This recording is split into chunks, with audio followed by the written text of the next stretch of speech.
성령의 열매를 맺으면 삶이 이렇게 달라집니다.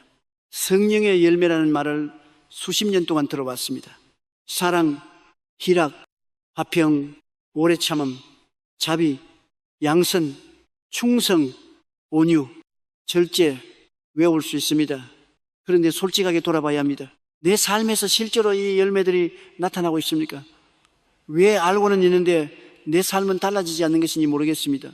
성령의 열매는 내가 만들어내는 것이 아닙니다. 성령님께서 맺어주시는 것입니다. 오늘 성경이 말씀합니다.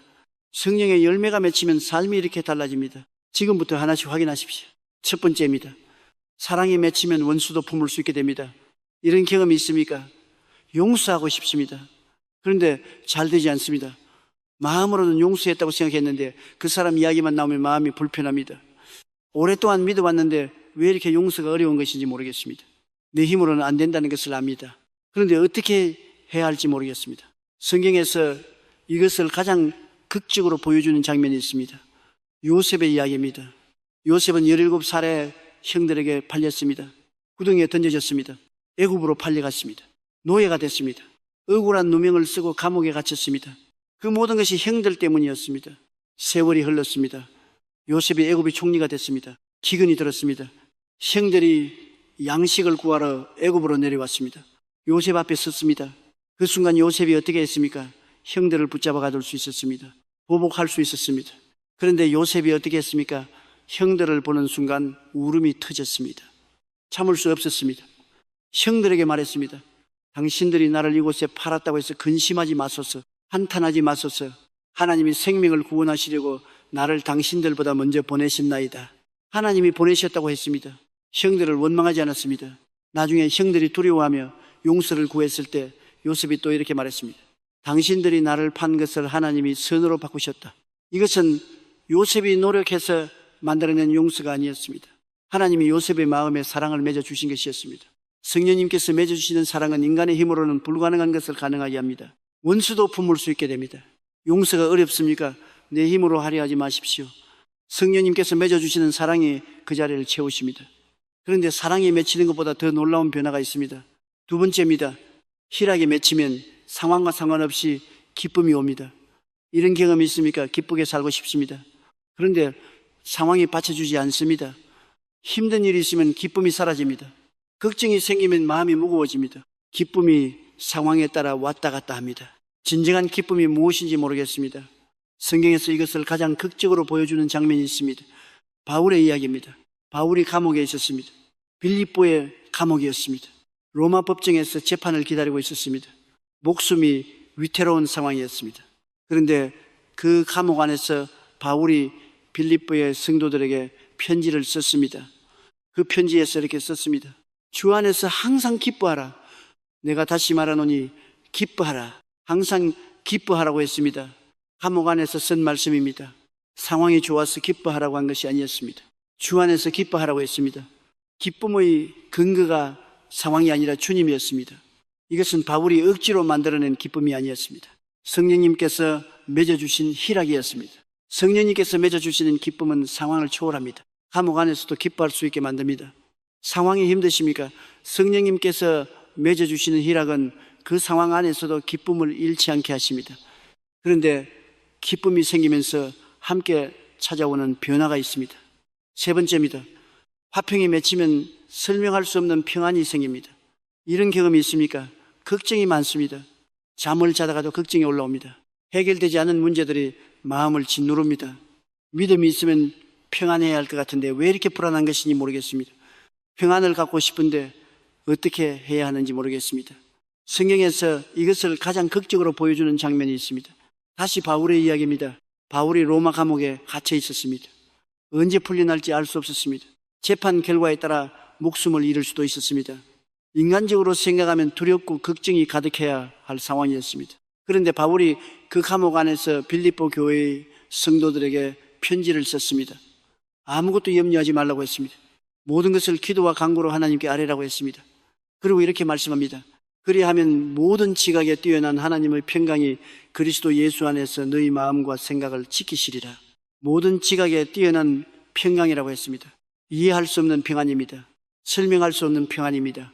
상황이 해결돼서 오는 평안이 아닙니다. 하나님이 마음을 지키심으로 오는 평안입니다. 이것이 성령님께서 맺어주시는 화평입니다. 지금 불안하십니까?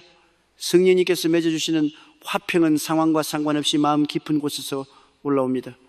그런데 이 평안과 함께 오는 또 다른 변화가 있습니다. 네 번째입니다. 오래 참음이 맺히면 포기하지 않고 기다릴 수 있게 됩니다. 이런 경험이 있습니까? 오랫동안 기다렸습니다. 하나님께 기도했습니다. 그런데 응답이 오지 않습니다. 언제까지 기다려야 하는지 모르겠습니다. 포기하고 싶은 마음이 듭니다. 기다리는 것이 너무 힘듭니다. 성경에서 이것을 가장 극적으로 보여주는 장면이 있습니다. 아브라함의 이야기입니다. 아브라함이 하나님의 약속을 받았습니다. 자녀를 주시겠다는 약속이었습니다. 그런데 응답이 오지 않았습니다. 1년이 지났습니다. 5년이 지났습니다. 10년이 지났습니다. 아브라함의 나이가 많아졌습니다. 아내 사라도 나이가 들었습니다. 인간적으로는 불가능한 상황이 됐습니다. 그런데 아브라함이 어떻게 했습니까? 포기하지 않았습니다. 계속 믿었습니다. 25년을 기다렸습니다. 성경은 이렇게 말씀합니다. 그가 이같이 오래 참아 약속을 받았느니라. 오래 참아 약속을 받았다고 했습니다. 25년을 기다린 끝에 이삭을 받았습니다. 그리고 그 이삭의 후손에서 예수님이 오셨습니다. 아브라함의 오래 참음이 인류 구원의 역사와 연결됐습니다. 이것은 아브라함이 억지로 만들어낸 인내가 아니었습니다. 성령님께서 맺어주신 오래 참음이었습니다. 지금 포기하고 싶으십니까? 성령님께서 맺어주시는 오래 참음이 끝까지 기다리게 하십니다. 하나님의 약속은 반드시 이루어집니다. 그런데 오래 참음이 생기면서 다른 사람을 대하는 방식도 달라집니다. 다섯 번째입니다.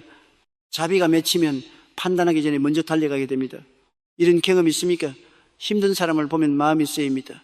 그런데 막상 다가가려면 망설여집니다.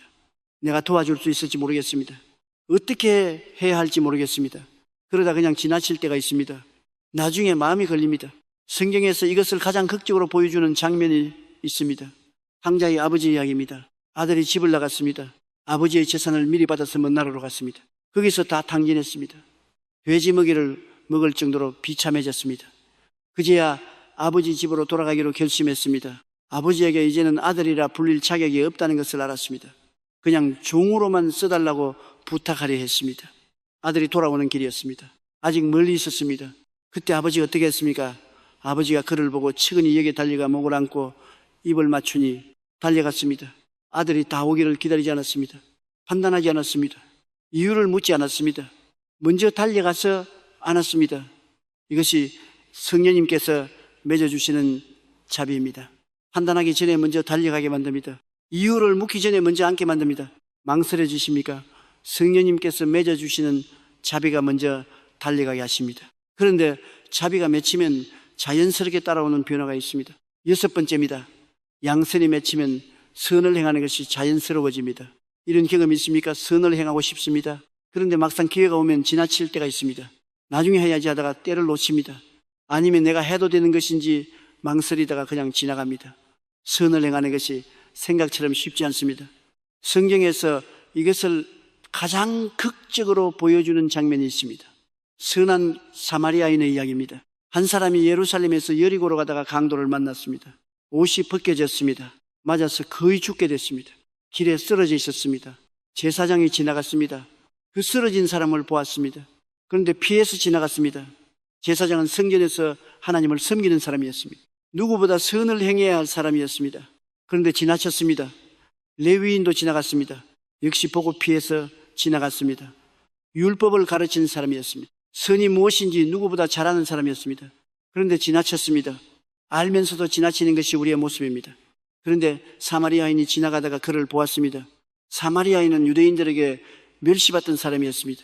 도와줄 의무가 없었습니다. 도와주지 않아도 아무도 뭐라고 하지 않을 사람이었습니다. 그런데 어떻게 했습니까? 그를 보고 불쌍히 여겨 가까이 가서 기름과 포도주를 그 상처에 붓고 싸매고 자기 짐승에 태워 주막으로 데리고 가서 돌보아 주니라. 망설이지 않았습니다. 지나치지 않았습니다. 가까이 갔습니다. 기름과 포도주를 부었습니다. 상처를 싸맸습니다. 자기 짐승에 태웠습니다. 주막 비용까지 치렀습니다. 이것이 성령님께서 맺어주시는 양선입니다. 억지로 하는 것이 아닙니다. 자연스럽게 선을 행하게 만듭니다. 망설임 없이 다가가게 만듭니다. 선을 행하는 기회가 올 때 망설여지십니까? 성령님께서 맺어주시는 양선이 자연스럽게 그 자리로 이끄십니다. 그런데 양선이 맺히면서 아무도 보지 않는 자리에서도 달라지는 것이 있습니다. 7번째입니다. 충성이 맺히면 아무도 보지 않는 자리에서도 신실해집니다. 이런 경험 있습니까? 누가 보면 열심히 합니다. 그런데 아무도 보지 않는 자리에서는 마음이 느슨해질 때가 있습니다. 인정받는 자리에서는 최선을 다하는데 아무도 알아주지 않는 자리에서는 힘이 빠집니다. 왜 이렇게 되는 것인지 모르겠습니다. 성경에서 이것을 가장 극적으로 보여주는 장면이 있습니다. 다윗의 이야기입니다. 다윗이 기름 부음을 받기 전의 이야기입니다. 다윗은 들판에서 양을 치고 있었습니다. 아무도 보지 않는 자리였습니다. 아버지 이새도 다윗을 부르지 않았습니다. 사무엘이 이새의 아들들을 보러 왔을 때 이새는 다른 아들들만 불렀습니다. 다윗은 들판에 있었습니다. 그 들판에 사자가 왔습니다. 아무도 보지 않았습니다. 아무도 알아주지 않았습니다. 그런데 다윗은 목숨을 걸고 양떼를 지켰습니다. 하나님이 사무엘에게 말씀하셨습니다. 여호와는 중심을 보느니라. 중심을 보신다고 하셨습니다. 아무도 보지 않는 그 자리에서 신실함을 하나님이 보고 계셨습니다. 그 다윗을 이스라엘의 왕으로 세우셨습니다. 이것이 성령님께서 맺어주시는 충성입니다. 사람을 바라보며 하는 것이 아닙니다. 하나님을 바라보며 신실하게 만듭니다. 아무도 보지 않는 자리에서 느슨해지십니까? 성령님께서 맺어주시는 충성이 그 자리에서도 신실하게 하십니다. 그런데 충성이 맺히면서 사람을 대하는 방식에도 놀라운 변화가 옵니다. 8번째입니다. 온유가 맺히면 강한 사람이 낮아질 수 있게 됩니다. 이런 경험이 있습니까? 강하게 말할 때가 있습니다. 내 의견을 관찰하고 싶습니다. 지는 것이 싫습니다. 그런데 그렇게 하고 나면 관계가 불편해집니다. 온유하게 살고 싶은데 마음처럼 되지 않습니다. 온유함이 약함처럼 느껴져서 망설여질 때도 있습니다. 성경에서 이것을 가장 극적으로 보여주는 장면이 있습니다. 모세 이야기입니다. 모세는 이스라엘 역사상 가장 강한 지도자였습니다. 10가지 재앙을 내렸습니다. 홍해를 갈랐습니다. 수백만 명의 백성을 이끌었습니다. 그런데 성경이 모세를 이렇게 기록합니다. 이 사람 모세는 온 지면의 모든 사람보다 온유함이 더하더라. 온 지면에서 가장 온유한 사람이라고 했습니다. 이스라엘 역사상 가장 강한 지도자가 온 지면에서 가장 온유한 사람이었습니다. 온유함은 약함이 아닙니다. 강함을 낮출 수 있는 능력입니다. 힘이 없어서 낮아지는 것이 아닙니다. 힘이 있는데도 낮아지는 것이 온유입니다. 이것이 성령님께서 맺어주시는 온유입니다. 강하면서도 낮아질 수 있게 만듭니다. 관계 안에서 먼저 낮아지게 만듭니다. 온유하게 살고 싶으십니까? 성령님께서 맺어주시는 온유가 강함을 내려놓게 하십니다. 그리고 마지막입니다. 오늘 9가지 중에 가장 깊은 변화입니다. 9번째입니다. 절제가 맺히면 내 욕심보다 하나님의 뜻이 먼저가 됩니다. 이런 경험이 있습니까? 하나님의 뜻대로 살고 싶습니다. 그런데 내 욕심이 먼저 나옵니다. 내가 원하는 것을 먼저 선택하게 됩니다. 하나님의 뜻보다 내 뜻이 앞설 때가 많습니다. 절제하고 싶은데 마음처럼 되지 않습니다. 성경에서 이것을 가장 극적으로 보여주는 장면이 있습니다. 겟세마네 동산에서의 예수님 이야기입니다. 예수님이 겟세마네 동산에 가셨습니다. 십자가를 앞두고 계셨습니다. 채찍에 맞고 가시 면류관을 쓰고 십자가에 달리는 그 모든 고통이 앞에 있었습니다. 인간의 몸으로 그 고통을 아셨습니다. 피하고 싶으셨습니다. 땅에 엎드려 기도하셨습니다. 얼굴에서 피 같은 땀방울이 흘러 땅에 떨어졌습니다.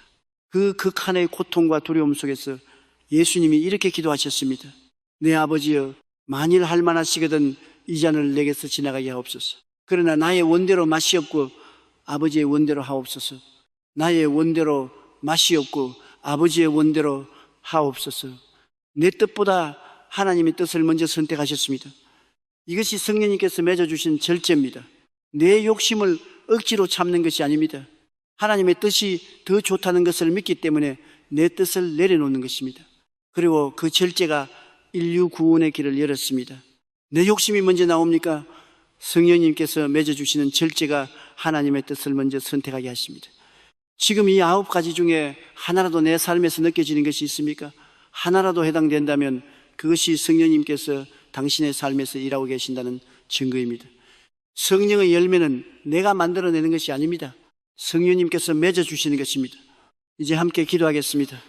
이 기도를 단순한 의식이 아니라 살아계신 하나님 앞에 드리는 진심 어린 고백으로 드리십시오. 하나님 아버지, 오늘 말씀 앞에 섭니다. 오랫동안 성령의 열매를 들어왔습니다. 그런데 내 삶에서는 잘 나타나지 않는 것 같아서 답답했습니다. 그런데 오늘 말씀을 통해 깨닫습니다. 성령의 열매는 내가 만들어내는 것이 아닙니다. 성령님께서 맺어주시는 것입니다. 요셉처럼 원수를 품는 사랑을 맺어주십시오. 바울처럼 상황을 초월하는 기쁨을 맺어주십시오. 설명할 수 없는 평안을 맺어주십시오. 아브라함처럼 포기하지 않고 기다리는 오래 참음을 맺어주십시오. 당자의 아버지처럼 먼저 달려가는 자비를 맺어주십시오. 선한 사마리아인처럼 자연스럽게 선을 행하는 양선을 맺어주십시오. 다윗처럼 아무도 보지 않는 자리에서도 신실한 충성을 맺어주십시오. 모세처럼 강하면서도 낮아지는 온유를 맺어주십시오. 예수님처럼 내 뜻보다 하나님의 뜻을 먼저 선택하는 절제를 맺어주십시오. 예수님의 이름으로 기도합니다. 아멘. 나는 포도나무요, 너희는 가지라. 그가 내 안에, 내가 그 안에 거하면 사람이 열매를 많이 맺나니 나를 떠나서는 너희가 아무것도 할 수 없습니다. 성령님께서 당신의 삶에 열매를 맺어주십니다. 하나님의 은혜가 여러분과 함께 하시길 축복합니다.